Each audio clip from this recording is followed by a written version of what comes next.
The Ultimate Fighter 2 against the Ultimate Fighter 3, but now George Gurgel is healthy and hungrier than ever. And speaking of hungry, Danny Abbadi has dropped down not one, but 2 weight classes.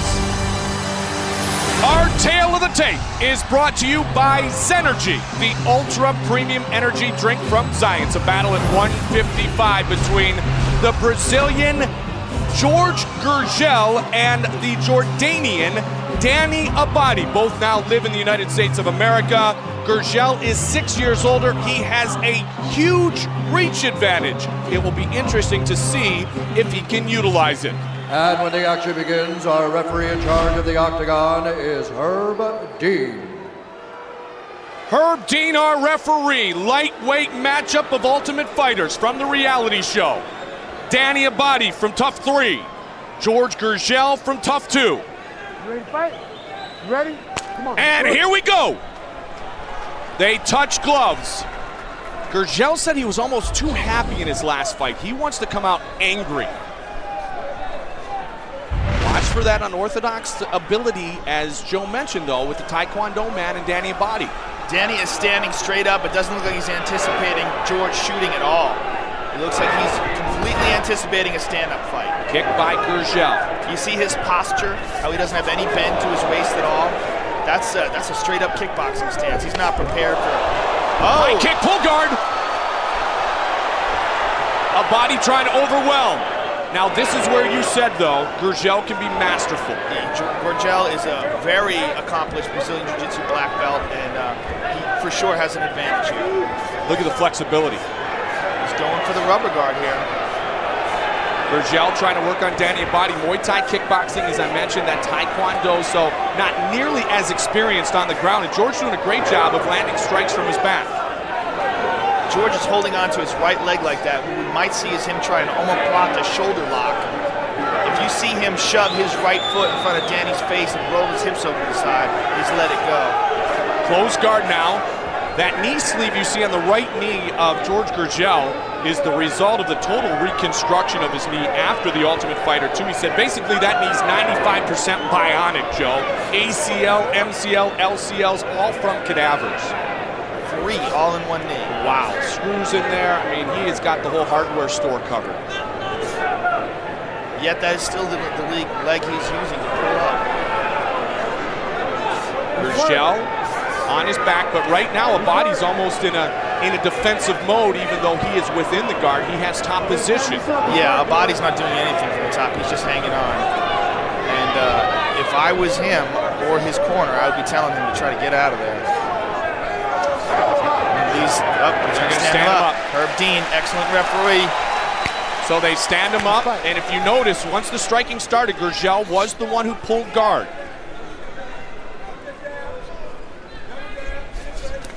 Oh, caught him with an uppercut. Abbadi's really throwing a lot of uppercuts. The kick, and down goes Gurgel. He slipped. Yep, right back up. Caught him again. Whoa. Wow, this is just a slugfest. Stepping in is Jorge Gurgel. Wading in, throwing punches.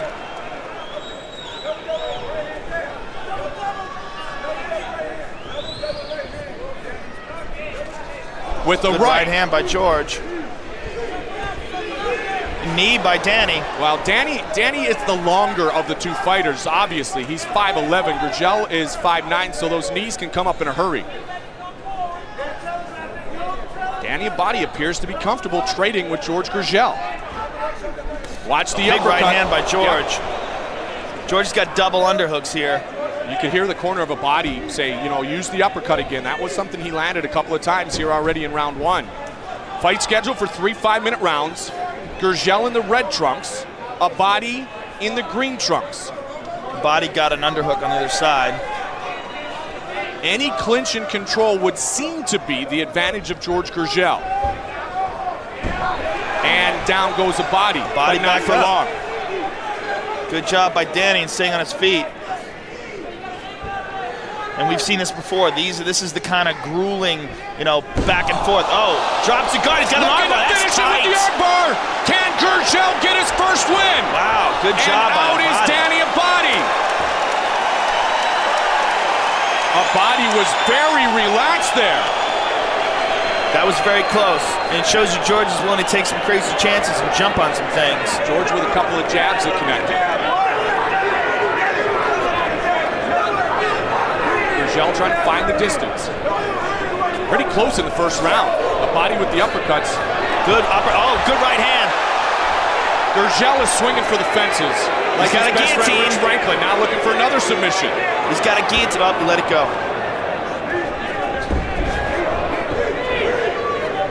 Clinch, knee. Can he take him down? Danny Abbadi striking and kicks. Danny is holding his own so far. I thought he was going to be overmatched going into this fight, but so far that's not the case. George dropped down, held onto a leg. It looks like he's going for a leg lock. He's rolling, he's got a knee bar.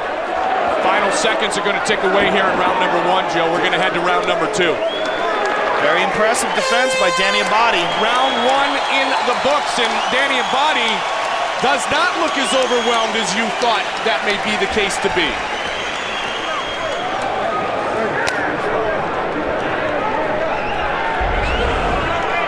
I think Danny's much better off here at 155. He looks great. Danny with a 14-1 pro kickboxing record.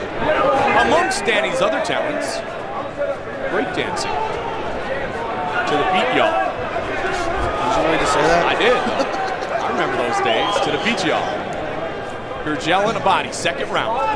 Here from the Arrowhead Pond of Left Anaheim. hook. Both men are just swinging for that win. Left hook by Gurgel, but a nice counter by Danny. Who would you give the striking edge to at this point, Joe? I would give a slight edge to George, but Danny is holding his own. I think George has landed a few more punches, but it's pretty close. High kick. George is pressing the action now. That's the one thing he was very disappointed in, as I mentioned before. Hominick, as he said, was retreating. And no disrespect to Hominick, this is how Gurgel broke down the fight. But Abbadi's standing right in there, and he's willing to exchange blows. George just landed a little left hook. Amazing, though, when you speak of a Brazilian Jiu-Jitsu black belt in this day and age of mixed martial arts who is this comfortable on his feet. Well, he for sure is a real mixed martial arts fighter. I mean, like we said, he does train with UFC middleweight champion Rich Franklin, and you're not going to be a one-dimensional fighter training with that guy.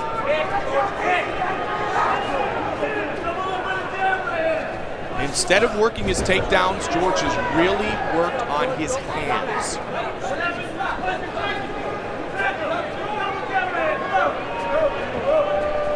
Pace is slowed a little bit here in round number 2. Danny got hit a great couple times there. exchange. Danny's showing a bit of a chin here, taking some combinations from Gurgel, answering with the counter on frequent occasion. What he's not doing is taking advantage of this significant reach advantage that he has. He's a much taller guy. Came over at the age of 17 as part of a U.S. exchange program. Went to high school in Chicago. George said, you know what, he was way upper middle class, 2 housekeepers in Brazil, never really had to work too hard. Well, he had to come here and find himself a life if he wanted to stay in the U.S. Another interesting thing about this fight is that Danny, even though he's a Taekwondo champion, is throwing no kicks. He's just punching here. Just punching and moving away. Is that the fear and respect, almost like Hominick of the takedown? Probably, but I mean, that's got to be one of his significant weapons. And at a certain point in time, you got to recognize openings, and you got to use what you're good at. I guess his strategy is to try to just land punches and move away and avoid the submission. But in the punch exchange, George has been slightly getting the advantage. Oh, nice right hand right there by George, and a left hook right hand. Danny's showing a very good chin.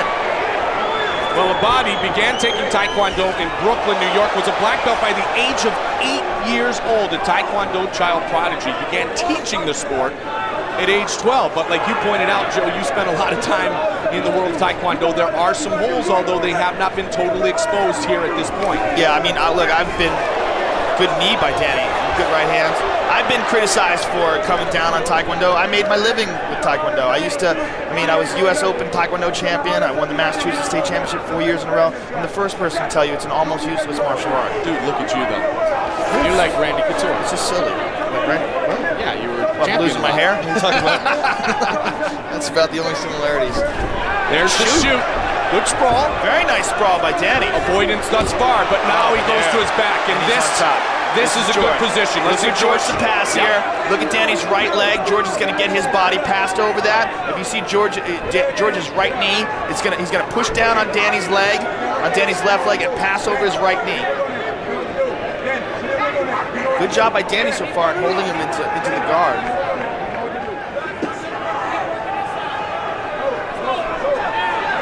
Gurgel trying to win round 2. Round 1 may very well have gone his way.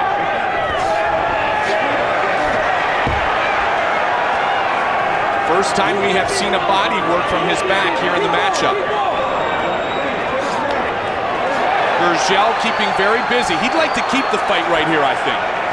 At least for the next 20 seconds or so. This is a weird little exchange, though. I would like to see George pass. I think George can pass his guard, and I think if George is in side control or the mount, I think Danny's going to be in deep, deep trouble. Now he's going to look to try to break the guard open. He's posturing up. He's going to probably try to slide a knee in between those two legs, because this is just not doing, no one's getting hurt here.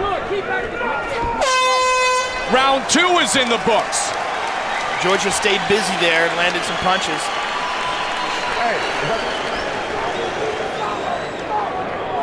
Quentin Rampage Jackson kind of in the corner of Danny Abbadi yelling out instructions. So everybody surrounds himself with the best. That's the way you get better. Gurgel in the red trunks, Abbadi in the green trunks. Third and final round from the pond in beautiful Anaheim, California. Mike Goldberg, Joe Rogan, glad to be with you. Well, we've seen Danny work off his back. We know he can hold on there, and I would like to see Danny throw some kicks. I mean, he is a Taekwondo guy. If he's got some advantage, that is his advantage. This corner is screaming at him here. Well, at this point, Abbadi's got to try to push the pace, and as you said, maybe become a bit more versatile. Yeah, he's got to do something. I believe his corner has probably told him that he lost both rounds. Would you agree with that? Yes, I think he lost both rounds. I mean, they were close. It wasn't a nice left hook by Gurgel, but it's shots like that. He's not landing shots like that on George. George is landing much cleaner shots. Danny's just kind of moving away and jabbing. Let's see if George tries to set up the takedown again. It's interesting, George hasn't thrown a lot of kicks either. You always wonder after that knee was surgically repaired how it is during training and if everything's all good. And you know, I mean, once the bionics get in there, sometimes you are the $6 million man, and sometimes it breaks down on you. Yeah, it all depends. It all depends on the rehab. It all depends. I mean, in jiu-jitsu and mixed martial arts training in general, it's so brutal. I mean, you're always getting injured. And if you've got a knee that's weak, that's the weakest link in the chain. That's what's going to go. I have sat by a fine commentator named Joe Rogan with a black eye from training jiu-jitsu. Yeah, screws in both knees. You got it all. Trying to go toe-to-toe. Again, though, it's Abbadi in retreat mode. And that has to gain some more points for Gurgel. I think at this point, 3 minutes left, Abbadi's got to swing for the fences, or he may very well lose a decision. Yeah, definitely. He's not doing anything to win this fight. He's just moving away. I mean, if he's waiting for an opportunity to explode, now's the time. He doesn't have much time left. And George continues to press forward. He does not want to leave it in the judge's hands. He was so frustrated by the decision going against him in the fight against Mark Hominin. Danny's landing some shots. Good right hand by Danny. Again, George just keeps the pressure on him.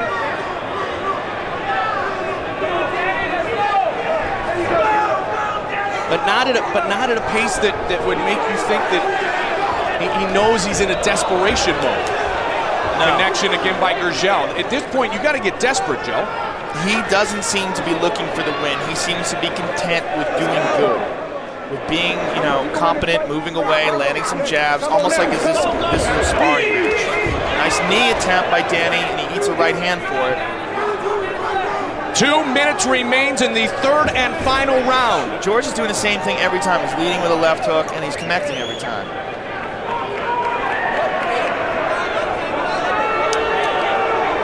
Again. Now, finally, George throws a kick. High kick, goes down, does Gurgel, but Abbadi says come right back up.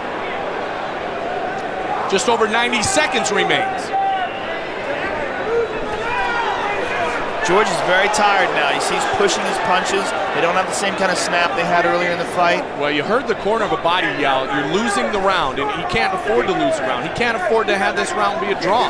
He has to win this round and win it big if he's got any chance.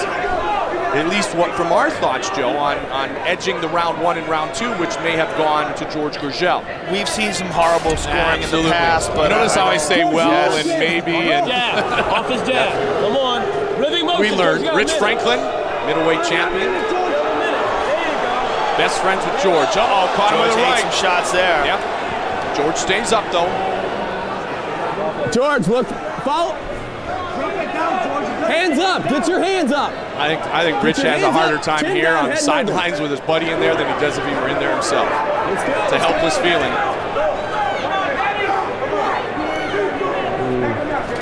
Good right hand. Nice, go. Good exchange. You hear Rich say go, go, go. Danny's got some good takedown defense. His training with Quentin Rampage Jackson has really paid off. He's done a really good job of keeping this fight on the feet. Unfortunately, when he's been there, he hasn't done much. A couple of knees inside of the body by Danny. 10 seconds remains.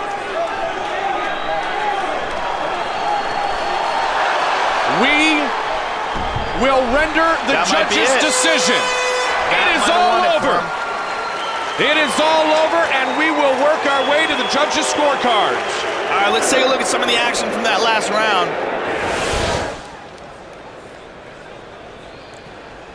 Just going toe-to-toe at each other.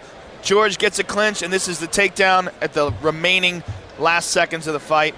Bruce Buffer has the decision. Ladies and gentlemen, after 3 rounds, we go to the judges' scorecards for decision. Ceaseless People scores the contest 29-28, Abbadi. Nelson Hamilton scores it 29-28, Gurgel.